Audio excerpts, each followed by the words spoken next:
Bonjour à tous. Avec ce qui se passe sur Twitter depuis qu'Elon Musk est là, c'est la révolution la plus importante contre la mainmise de l'oligarchie sur nos libertés, la liberté d'expression depuis des années et des années. Et évidemment, ça déplaît souverainement à cette oligarchie qui devient hystérique. Mais Musk révèle des choses phénoménales tous les jours. Comme les grands médias vous en parlent pas, je vais vous faire une revue ici. Hunter Biden, ça je vous en ai parlé dans une récente vidéo. Et là maintenant sur les comptes invisibilisés, sur Donald Trump, sur ce qui s'est passé à l'élection présidentielle américaine de 2020, les événements du Capitole, le bannissement, etc. On est dans les coulisses, on est au cœur de la machine oligarchique, dans le combat contre la censure pour la liberté. C'est très important. Je crois que vous allez apprendre beaucoup de choses dans cette vidéo. Faites-la circuler si vous voulez bien, parce qu'encore une fois, tout cela est invisibilisé ou diabolisé par les grands médias. Et tout ça, pourtant, est très argumenté, très sourcé. Il met toutes les preuves. Hein. Et puis, vous pouvez faire circuler cette vidéo en vous abonnant à cette chaîne YouTube. Si ça n'est pas encore fait, c'est le petit bouton s'abonner en dessous. Vous cliquez dessus.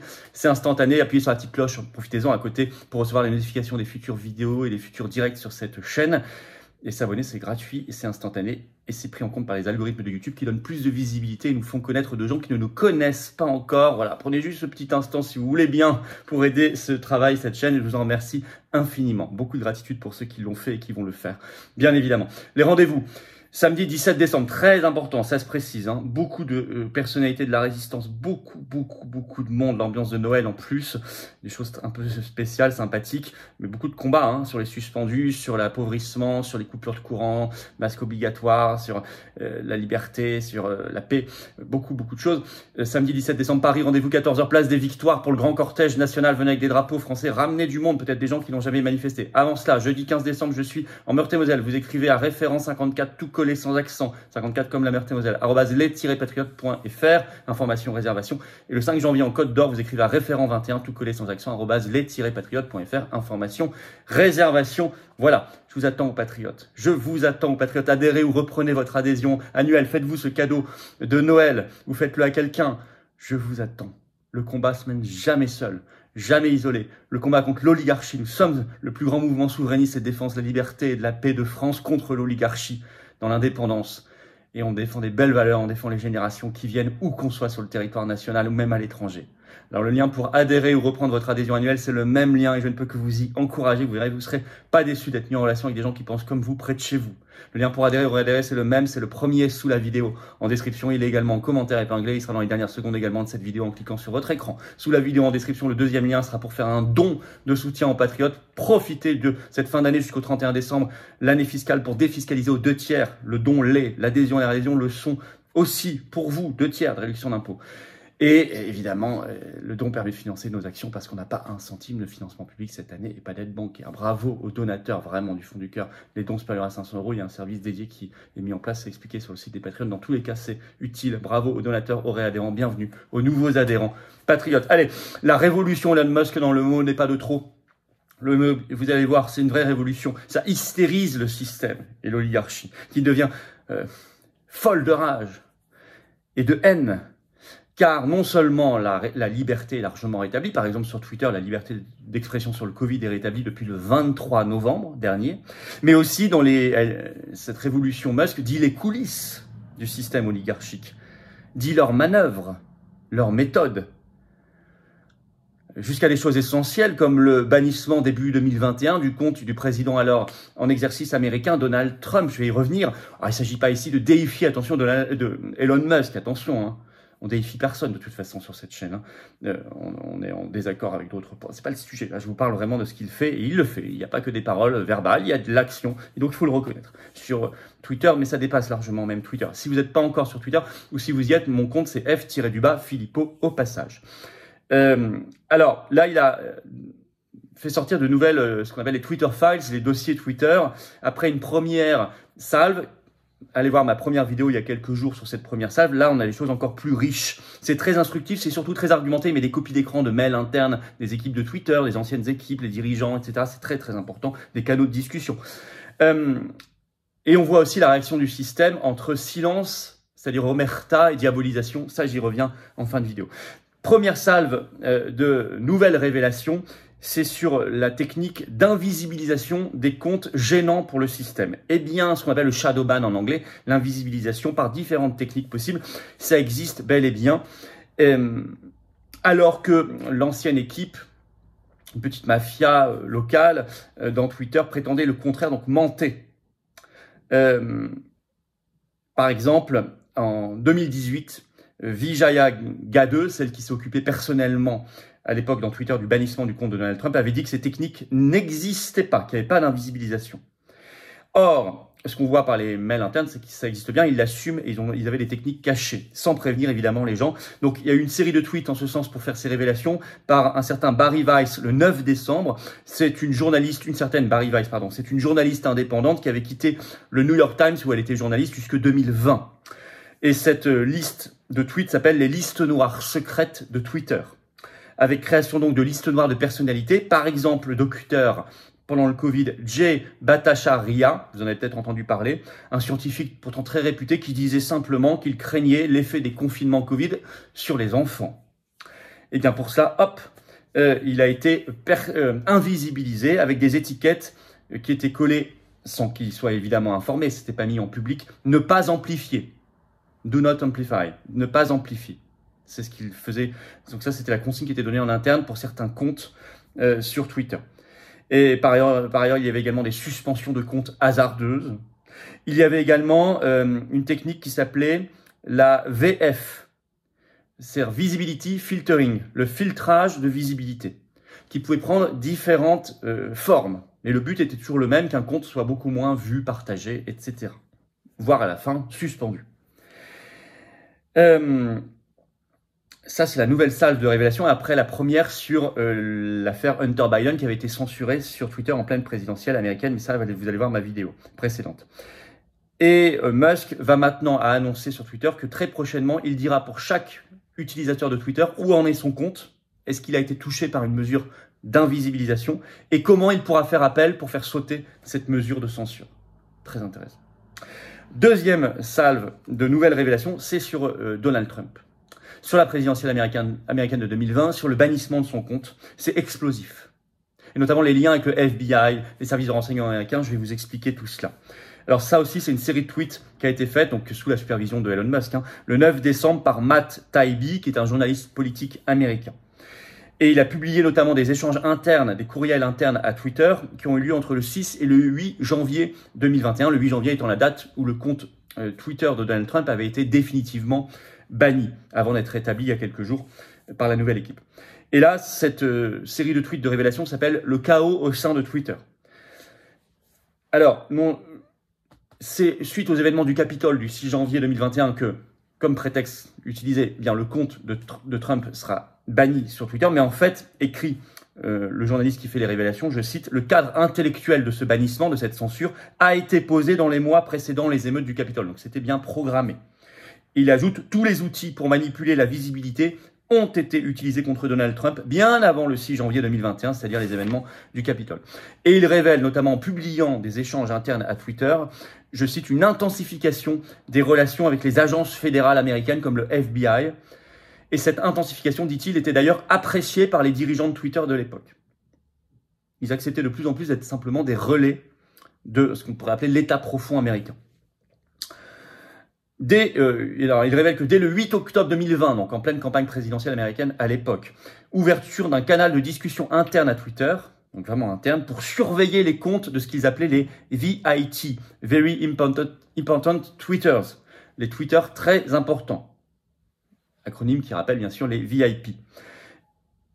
Et en fait, une espèce de cour suprême interne à Twitter jugeait à toute vitesse, dit-il, les tweets pour voir s'il fallait les garder, les invisibiliser, les censurer, les supprimer, notamment surtout ceux de Donald Trump, mais aussi des gens qui le soutenaient, politique ou pas.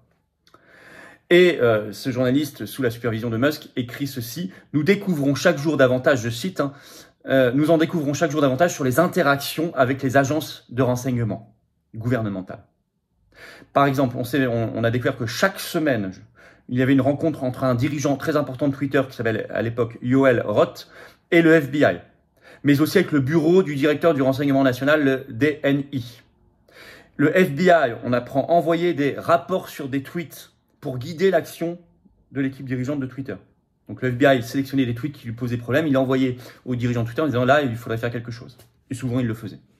Dans un tweet, le 55e de sa liste de révélations, hein, il a fait beaucoup de tweets, j'ai tout lu, le journaliste Matt Taibbi donc explique comment Twitter réglementait de plus en plus la parole et le système devenait de plus en plus fou. Je vous cite ce qu'il écrit dans ce tweet. La société, donc Twitter, était engagée dans un projet intrinsèquement fou, impossible, essayant de créer un ensemble de règles apparemment rationnelles en constante expansion pour réglementer toutes les situations de parole imaginables qui pourraient survenir entre les humains. Donc on était dans un système totalement orwellien. Il n'y avait plus du tout de liberté d'expression. Puis finalement, le compte donc le 8 janvier 2021 de Donald Trump a été définitivement banni sur Twitter. Et dans une nouvelle série de révélations faite tout récemment ce 11 décembre, on apprend que les dons faits par les personnels et les cadres dirigeants de Twitter allaient à 96% en 2018, à 98% en 2020 et à 99% en 2022 vers le Parti démocrate américain. Donc c'était écrasant. Le reste est pour le Parti républicain, donc respectivement 4%, 2% puis 1%. Et en fait, le bannissement donc décidé du compte de Trump, eh bien, n'a pas fait l'objet de discussions en interne, pas de discussion de principe en tout cas. Sur Twitter, un seul employé, décrit comme un subalterne, en interne, a évoqué le problème que ça posait pour la liberté d'expression et pour la démocratie surtout. C'est tout. Les autres l'ont fait sans problème de conscience. Donc on est bien dans l'histoire d'une folie, l'histoire d'une collusion avec l'État profond, les agences fédérales, les agences de renseignement et le FBI, etc. L'histoire d'une attaque inédite contre la liberté d'expression, le libre débat, la démocratie, les élections même. Alors mettre à jour tout cela avec des preuves, c'est une catastrophe pour le système et pour l'oligarchie qui adore la censure. Donc le système et l'oligarchie se radicalisent face au nouveau Twitter et face à Musk, etc. Et sa nouvelle équipe. Et ce système devient fou et caricatural. Je vous cite quelques exemples. D'abord, première réaction, c'est que les Twitter Files, les dossiers Twitter sont tout simplement très peu relayés dans la grande presse, notamment en France. Il faut dire, à part Valeurs Actuelles qui fait depuis quelques jours régulièrement des articles, télé, radio et les autres journaux, rien ou quasiment rien, ou alors pour dénigrer. Ensuite, donc, attaque et dénigrement permanent. Par exemple, BFM TV, ce 7 décembre, a consacré une émission entière, qui est toujours en ligne, hein, le titre « Le retour des complotistes sur Twitter ». Vous voyez, une manière de dénigrer. BFM TV, toujours le 4 décembre, écrit ceci dans un article, je cite « Les insultes racistes et antisémites en forte hausse depuis le rachat d'Elon Musk ». Ah, évidemment.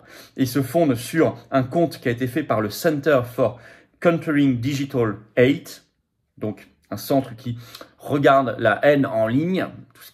Le mot haine, qu'est-ce que ça veut dire? Alors, j'ai regardé, c'est en fait un truc qui a été créé très récemment en 2018, qui est une ONG avec 2 sièges, Washington et Londres, qui est en fait surtout considère comme les discours de haine, c'est écrit sur sa fiche Wikipédia, hein, vous irez voir, tout ce qui était remise en cause de l'obligation vaccinale, des passes sanitaires, vous voyez, on en est là, donc c'est très orienté idéologiquement, c'est très mondialiste, covidiste, c'est dirigé par un certain Imran Ahmed, et quand on regarde son compte Twitter, on voit que depuis longtemps, il déteste Elon Musk. Donc en fait, c'est très biaisé. J'aimerais bien savoir comment leurs comptes ont été faits. En tout cas, sachez que ça a été officiellement démenti par Musk lui-même.